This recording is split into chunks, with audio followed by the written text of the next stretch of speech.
I ordered the execution of my own son. No rebellion, no trial. Only silence and a rope drawn tight by fear and suspicion. That moment preserved an empire and shattered the man behind the crown. They call me Suleiman the Magnificent, the lawgiver, the ruler of 3 continents. Not before the glory, before the laws and the masks. There was doubt, obsession, and a boy raised too close to power to ever escape it. This is not the story of conquest. This is the story of what it costs to rule the world. And this was only the first choice that would haunt me. I was born by the Black Sea, where the wind never truly rests, and certainty is a luxury. Trabzon gave me my first breath, but not my first peace. From the beginning, my life felt claimed by something larger than myself, as if destiny had spoken before I'd learnt its language. My mother was my first strength. Hafsa, Sultan, brilliant, composed, and dangerously perceptive. From her, I learnt that power does not need to shout to dominate. Her presence shaped me more than any lesson ever would. When she died, something essential in me fell silent. I had already worn authority for years, yet without her, power felt colder, more exposed. I often wonder how much of what I became was chosen, and how much was inherited without consent. I did not step into life freely. I was placed into it, already bound by expectation, watched by fate, and trained to endure rather than belong. Even now, when I look back, I do not see a beginning marked by innocence. I see tension, I see doubt. I see a child born too close to the throne to ever escape its shadow. I did not yet know how much her absence would cost me.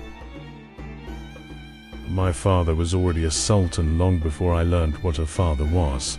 Yavuz Selim did not teach me warmth, he taught me gravity. From him I inherited silence, discipline, and the understanding that weakness is never forgiven. His shadow was vast, and I grew inside it, measured before I was understood. They took me from childhood early. Knowledge replaced play. The palace became my world, its walls heavy with expectation, its lessons sharp as blades. I learned how men rule, how wars are planned, how faith and fear are shaped into tools. I was taught to command before I was allowed to doubt. In that controlled solitude, I found Ibrahim. He was called a slave. To me, he was recognition. In him, I saw a reflection of my own uncertainty, my hunger to be more than a title. Trusting him felt dangerous and necessary. Power is never built alone, and neither is doubt. Even then, I understood this truth. The throne does not prepare you for loneliness. It only perfects it. And one day, that loneliness would demand blood. They placed authority in my hands before I knew its weight, not as a reward, but as a test. Cities were given to me like silent judgments, their streets watching to see whether I would rule or fracture under expectation. I stood far from the capital, far from mercy, learning governance in isolation. Every order I gave carried consequences I could not undo. I was expected to command loyalty, to collect obedience, to act as if doubt had no place in me. Yet doubt followed every decision like a shadow. In those provinces, I learned that power is not inherited all at once. It is practiced, suffered, and paid for in quiet mistakes. I learned how to wear authority convincingly, even when I did not yet believe in it myself. They called it preparation for greatness. I called it exile with responsibility. And it shaped me more than any throne ever could. Because mistakes made in silence echo the loudest later. When my father died, the crown did not descend, it closed around my head. Overnight, I was no longer a son, no longer a student of power. I was its center. And everyone watched to see what kind of ruler silence had produced. Strangers studied me as if I were a sign to be interpreted.